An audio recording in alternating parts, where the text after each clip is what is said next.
name of our practical is to measure the frequency of Hartley oscillator. Now what do you mean by oscillator? Oscillator is the circuit which converts DC into AC. Okay, now you can see here, this one is a transistor, this one is a tank circuit. This circuit is called as a tank circuit. It is made up of inductor and variable gain capacitor. Okay, and this one is positive feedback here again. So due to positive feedback here, DC will be converted into AC and AC signal comes at CRO.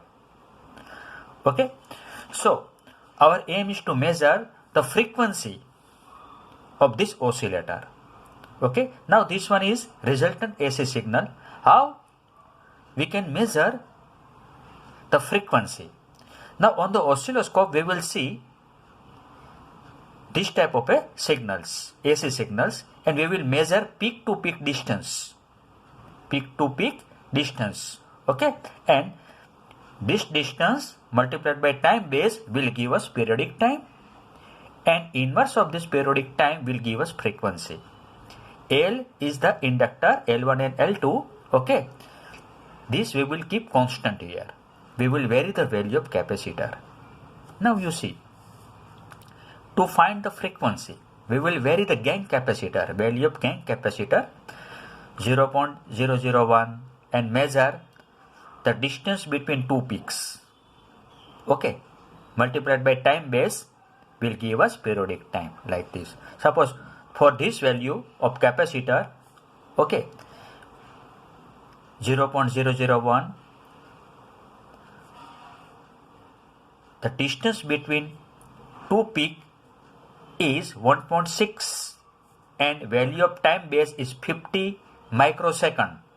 Okay, again for the value of another value of capacitor, we vary the value of gain capacitor, variable capacitor 0.002 microfarad, I mean 10 raised to minus 6. Okay, this will be distance between two peaks is again 1.8, but time base will be 50 into 10 raised to minus 6. Now we can see F equal to 1 upon T with help of CRO. This one is the practical value, actual practical value from CRO, measurement of frequency. Again we can vary, we can take the reading for third capacitor, fourth capacitor and so on, and final average value of this frequency. Now we can compare this practical value with theoretical value. L is constant, okay, and C is a variable. Okay, so for each C we can find out the value of frequency F. You can compare theoretical value and practical value. Okay, so in this way we can find the frequency of Hartley oscillator. Now again we can also find the value of unknown inductor. Suppose this is not given, L is not given to you. Okay, again you measure the frequency with help of this circuit. You measure the distance between two peaks with help of this oscillator. Okay, for the given value of capacitor. Again you will find out the F.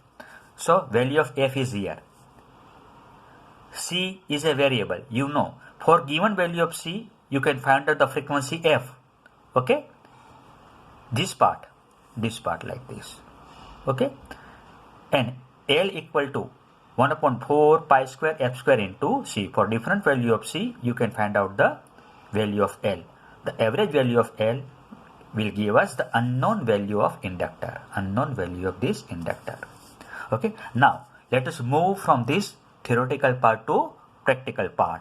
हम अभी क्या जाएंगे, हम लोग ये theoretical part है, मैंने आपको ये अभी explain किया, तो हम practical instrument पर जाने वाले हैं और जाएंगे.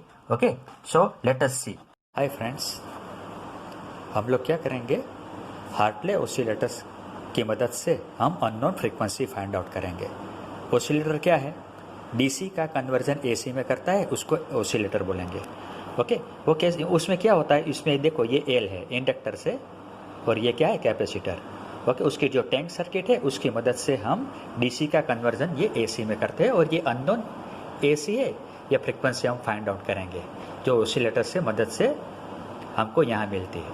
कैसे फाइंड आउट करेंगे, देखो ये इंडक्टर है, इंडक्टर की दोनों वैल्यू है हमने यहाँ लगाई है, ये वाली इधर L1 L2 L3 ये वाली. ओके, ये इंडक्टर वाली है।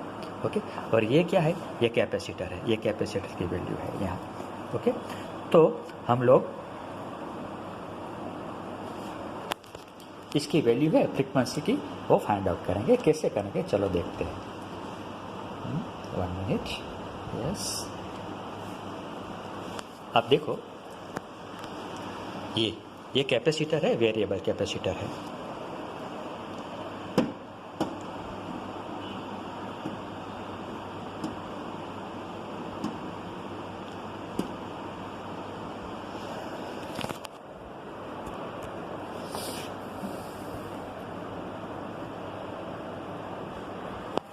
हम क्या करेंगे, सपोज ये कैपेसिटर की वैल्यू है ना 0.001, ये क्या है, ये कैपेसिटर है ना, ये 0.001 ये लगाया 0.001। ओके, तो फ्रीक्वेंसी कैसे मेजर करेंगे, आप देख लो, ये CRO है, CRO पर देखो ये यहाँ दोनों पिक के बीच का डिस्टेंस है, आप पहले डिसाइड कर लो। हमें time amplitude capital T, okay, ये एम्पलीट्यूड है इसका, उसके दोनों पीक है, दोनों पीक के ऊपर से क्या है, हमें पीरियोडिक टाइम फाइंड आउट करना है। तो क्या देखो, ये 1 परफेक्ट स्क्वायर मिला, ये 1 पर 2.46। ओके, तो ये सारा का सारा स्क्वायर और यहाँ 0.6। ओके, तो कैपेसिटर की कौन सी वैल्यू है, कैपेसिटर की वैल्यू 0.001 माइक्रो फेरेडे, और यहाँ हमें कितने मिला 1.6, इतना डिवीजन मिला, मल्टीप्लाइड बाय टाइम बेस कितना मिला, ये distance between the two peak ले लिया। ओके, क्या मिला 1.6, और टाइम डिवीजन कितना है, तो देखो आप देख सकते हो 50 इंटू 50 माइक्रोसेकंड, ये 50 और ये माइक्रोसेकंड है। ओके, तो मल्टीप्लाइड बाय 1.6, ये distance between peak to peak, distance between peak to peak, ये पिक है, ये पिक है, ये कितनी मिली हमको 1.6 मिली। ओके, और हमारा टाइम बेस कितना है 50 इंटू 10⁻⁻⁶, तो हमको इधर लिखेंगे 50 इंटू 10⁻⁻⁶। उसके इन्वर्स करेंगे तो हमको फ्रीक्वेंसी मिलेगी कैपेसिटर की इस वैल्यू पर। Okay, now you vary the value of capacitor. Okay, value capacitor की वैल्यू कितनी हुई 0.02 माइक्रोफेरेडे, 0.002 माइक्रोफेरेडे हुई। ओके, तो what is the distance between two peak, okay, ये देखते हैं, ये 1, एक सारा का सारा 1 स्क्वायर मिला, 1.2, 0.4, 0.6, 0.8। ओके, तो यहाँ हम लगाएंगे 1.2 यहाँ से ना, ये सारा का सारा ये 2 है, यहाँ से सारा, तो पूरा 2 नहीं है, पूरा 2 स्क्वायर नहीं है, पर कितना है हमारे पास 1.8 है, कितना है 1.8। और टाइम बेस तो कितना है, इधर टाइम बेस देख लो, अगेन वो तो हमने चेंज किया ही नहीं, 50 इंटू 10⁻⁻⁶, देखो आप इधर देख सकते हो, ये वाला 50 into 10⁻⁻⁶, so again multiplied by 50 into 10⁻⁻⁶। Okay, इसी तरह से you vary the value of capacitor. Okay, get corresponding distance between two peaks, आप कैपेसिटर की वैल्यू वेरी करते जाओ, बदलते जाओ, और डिस्टेंस बिटवीन टू पिक्स अपने आप बदलते जाएगा। ओके, और ये डिस्टेंस बिटवीन टू पिक्स आप लेते जाओ, और ये टाइम बेस है उसके साथ मल्टीप्लाइड करो। डिस्टेंस बिटवीन टू पिक्स, ये दोनों पिक्स का जो अंतर है वो कितने खाना है, ये सारा के सारा ये परफेक्ट स्क्वायर है, ये 0.2, 0.4, 0.6, 0.8, तो 1.8 मिलेगा इसको, और मल्टीप्लाइड बाई 50 इंटू 10⁻⁻⁶, वो आपको कैपिटल T मिलेगा, ये टाइम बेस पर capital T multiplied by, okay, ये वाला टाइम, इसका जो आपका डिस्टेंस मिला, distance between two peaks multiplied by ये 50 इंटू 10⁻⁶, तो आपको दोनों का जो मल्टीप्लाई कर तो कैपिटल P मिलेगा, कैपिटल की मिलेगा आपको, इसका इन्वर्स लेंगे तो आपको फ्रीक्वेंसी मिलेगी। ये फ्रीक्वेंसी जनरेट होती है ये हार्टले ऑसिलेटर की मदद से। ओके, तो ये फ्रीक्वेंसी की वैल्यू इधर हम लिख लेंगे। तो ये क्या है, यहाँ जो फ्रीक्वेंसी मिलेगी ना, ये दोनों के ये 1/T वाली, ये आपको प्रैक्टिकल मिलेगी। तो थियोरेटिकल वैल्यू क्या है, प्रैक्टिकल वैल्यू और थियोरेटिकल वैल्यू एक समान आनी चाहिए। तो ये C कौन सा है, तो ये C ये वाला है, ये वाला। तो पहले जो C की वैल्यू ये लगाओ। ओके, L की वैल्यू कितनी है, L की वैल्यू इधर लिखी है, देखो ये L1, L2, L3, तो ये L की वैल्यू इधर लिखी है। ओके, ये वाली 49 मिली हेनरी, 7.5, तो दोनों के जो कॉम्बिनेशन हमने किया L1 प्लस L2, ओके, तो क्या मिलेगा 5 + 7 मीन्स 12 मिली हेनरी।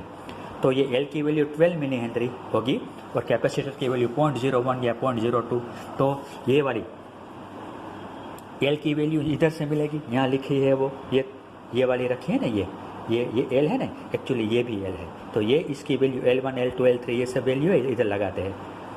ये एक्चुअल वैल्यू है, एक्चुअल वैल्यू इधर रखी है हमने, ओके। तो वो वाली वैल्यू क्या है, एल। सी की वैल्यू जो हमने रखी है ये यहाँ जो भी रखी है वो, या मिलियम को वो, या ये हम वेरी करते हैं ये वाली वैल्यू, ये सी की value, okay. So L into C multiplied by twice pi, तो उसका 1 मिलेगा। तो ये जो हमने प्रैक्टिकली नहीं, ये प्रैक्टिकल वैल्यू तो ये मिलती है फ्रीक्वेंसी की डायरेक्ट फ्रॉम द CRO, ये हम लिख सकते हैं डायरेक्ट फ्रॉम CRO। ये वैल्यू हमने एडजस्ट की या रखी, एल की वैल्यू, ये एल की और सी की, एल की जो भी वैल्यू है ये वाली वैल्यू, ये वाली वैल्यू, ये वाली वैल्यू, ओके। ये इसकी, ये एल की वैल्यू और ये सी की वैल्यू, ये सी की वैल्यू। तो इस तरह से एल और सी की जो दोनों वैल्यू हमको अंदर रख देंगे, मल्टीप्लाइड बाय ट्वाइस करेंगे, इन्वर्स लेके तो ये एफ मिलेगा। ये एफ और ये एफ हमको क्या मिलना चाहिए, एक समान मिलना चाहिए।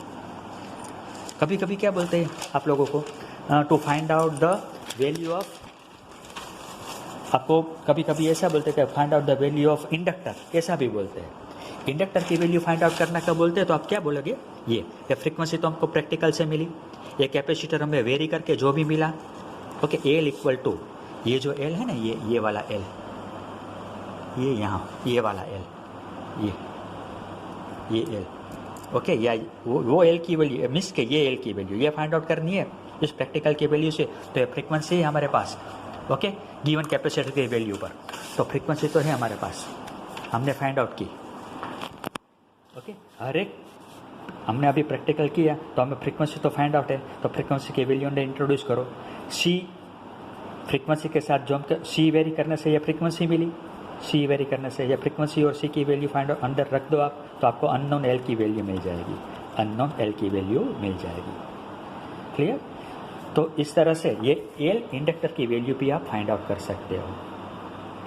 So this is the practical of Hartley oscillator. देखो ये सर्किट है, आप देख लो ध्यान से, उसको टैंक सर्किट ही बोलेंगे, LC ये टैंक सर्किट ही बोलेंगे, ओके। ये पावर सप्लाई भी है, ओके।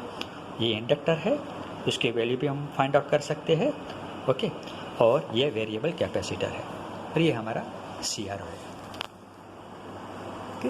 ये वाला ये टाइम बेस है, ये टाइम बेस बोलेंगे, ये वोल्टेज बेस है, ओके। ये सब इंटेंसिटी और फोकसिंग कंट्रोल है, okay. Thank you very much.